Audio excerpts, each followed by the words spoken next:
What's going on, everybody, and welcome back. We are back here today with another build vlog. Yesterday we posted or today actually, we posted the build vlog number 2 where we started making the floor and the walls, and now this will be the start of we posted number 3. This will be number 4. So what we're trying to do what I'm trying to accomplish is to get this sidewall attached to the bottom of the enclosure. And the problem I'm having is trying to slide this out just enough to get the wall attached and then slide it back in without having to completely unload it. I'm having trouble with that because I can't find anything that is super solid that can hold several hundred pounds and is also the same level as the back of the Tahoe. Again, like I said in the last video, I could build a table, but again, that's going to be a couple $100s worth of plywood, lumber, time, all that. And so I've been looking and looking. I've tried my table saw. I've tried several different things. I tried to stack up some old milk crates that I had here.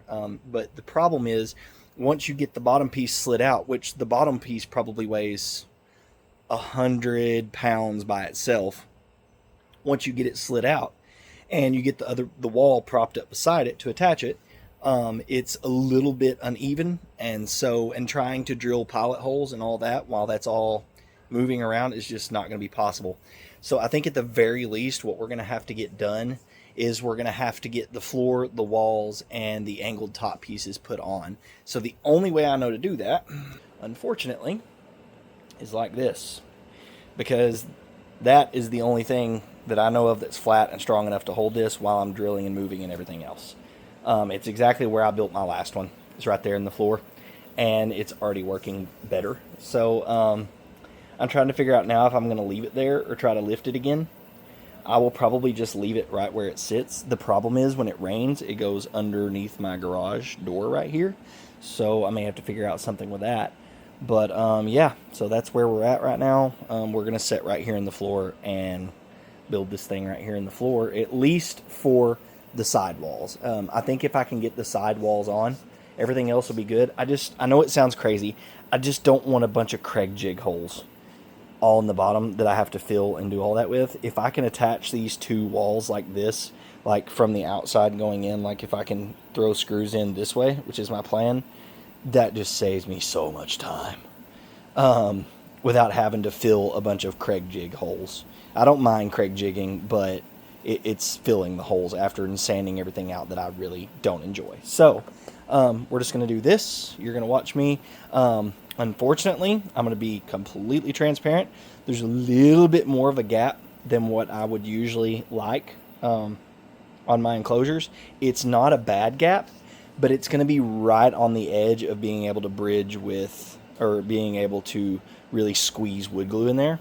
So I think I'm going to go ahead and use PL to attach them. Again, I've never had a problem with PL being extremely strong, so I see no problems doing this way.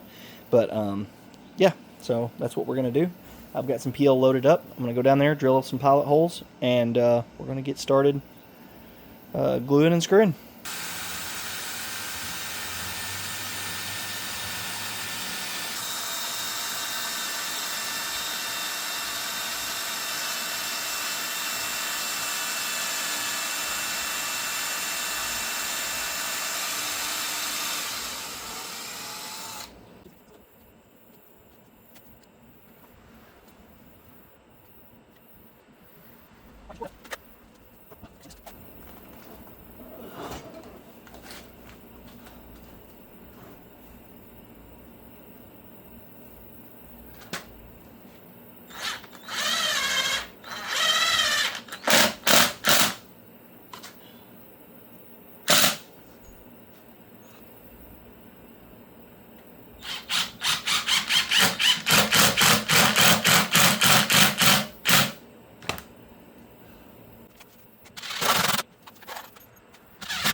Put an extra screw on the end down here.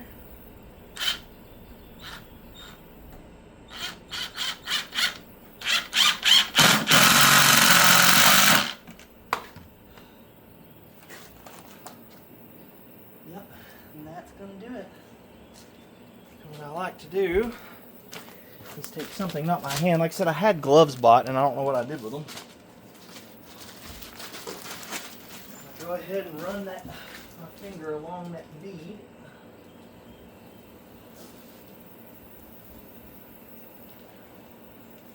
The drawback of PL glue, for anybody who's never used it and has only used wood glue, it's fantastic for filling gaps for bad cuts.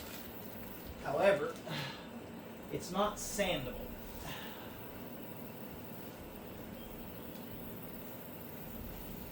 So while it's wet, you better get it looking pretty much whatever you want it to look like, because that's kind of where it's going to be.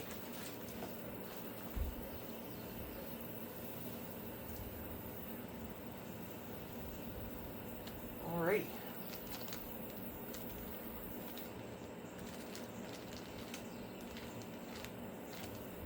For anybody that doesn't know the difference between wood glue and PL, the wood glue actually soaks into the grain of the wood and kind of makes a chemical bond because it's water-based, so it actually soaks into the wood. Construction adhesive is not water-based. It just kind of sits on the top. It's plastic-based, basically. So it just sits on the top of whatever you're working on. And so they both have just an insane hold. I mean, once this is dry, this will probably be stronger than the wood. I'd probably break the wood before I break the bond between the two pieces of wood. And wood glue is the same way. Like, they both work great, but I've never actually done a test. I'm assuming wood glue is stronger than PL, technically, but they would both be such insane strength that you would never know that. Yep.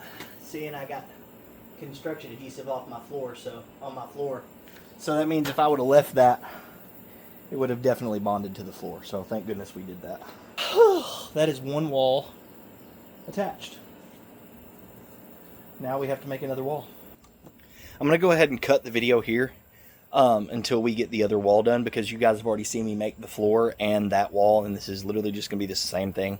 The last video went way too long. It was over 30 minutes. So I'm just going to cut the video here, and then the next time you guys see me will probably be when we're attaching the other wall to this contraption, and then me trying to wrestle it in the vehicle. So, alrighty guys, before I went to bed, I wanted to show you I got the other wall all cut, screwed, and attached to the base. So funny enough, I measured across the bottom because it's supposed to be exactly 49 inches. I hurt myself. It was supposed to be exactly 49 inches. I measured it, and it was an 1/8 of an inch off. And I was like, or it's 1/4 of an inch off. Sorry, I got the sneezes again. So I measured this, and it's supposed to be 49, and it came to like 48 and I don't know how many 16ths. Pretty much like 48 1/4. And I was like, well, what the heck? How did I get 1/4 inch off?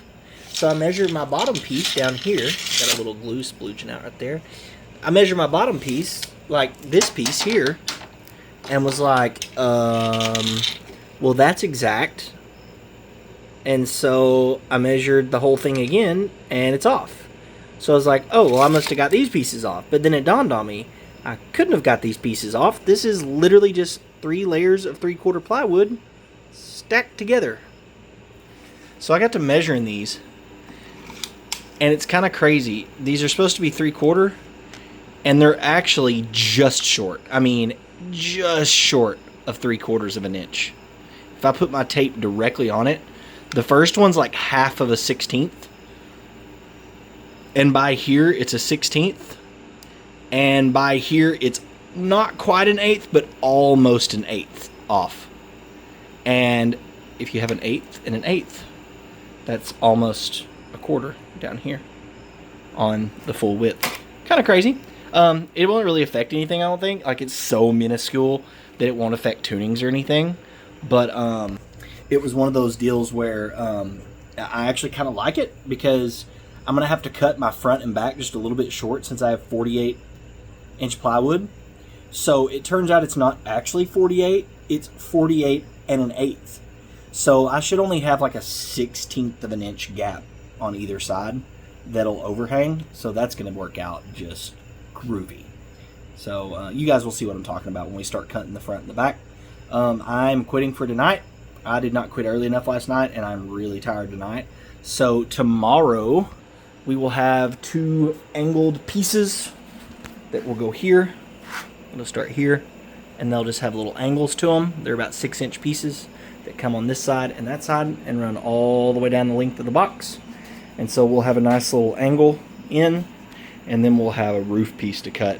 I'm still trying to get this in my head exactly how many pieces I'm going to have extra. Me and my wife tried to add it up earlier. My light keeps going out.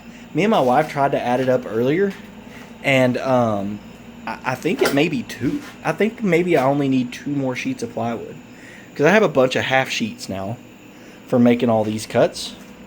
And so I'm thinking maybe. So anyway, we'll see. We'll see how much more plywood we need when we get done making all of our other cuts. I have those pieces there. They're already cut to 50.5 inches.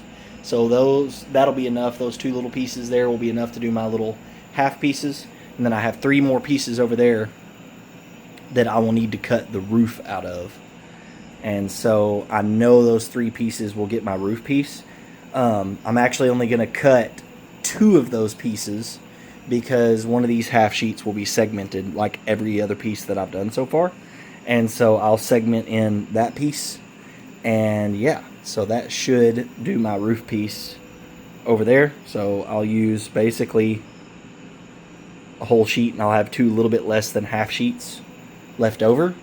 And then that should give me enough, I think, to at minimum do the back. And then I'll have 1 sheet left over, and with my 2 half sheets plus my 1 sheet left over, I'll be able to do the front. Trying to figure out how I'm going to do the baffle. I think I will only need 2 sheets for the baffle if I segment it the same way again, because I'm going to brace the crap out of it anyway, and so I don't think it's as important. So I can segment that sheet in the middle too, and so that'll be just groovy. With 2 more sheets, I can at least get the baffle done. I may need 3, because I still have to cut like the port walls and all that. I'm hoping I have enough left over out of the little bits and pieces I have to do the port walls. I know there's 1 bigger port piece and 2 little skinny port pieces, or like 4 little skinny port pieces. So it may be 3 sheets more, but it's looking more like 2. So I think I'm going to be able to get away with like 11 or maybe 12.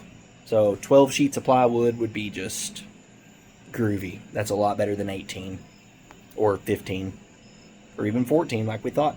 So anyway, we're going to keep grooving. I'm going to quit for the night, and we'll pick this back up.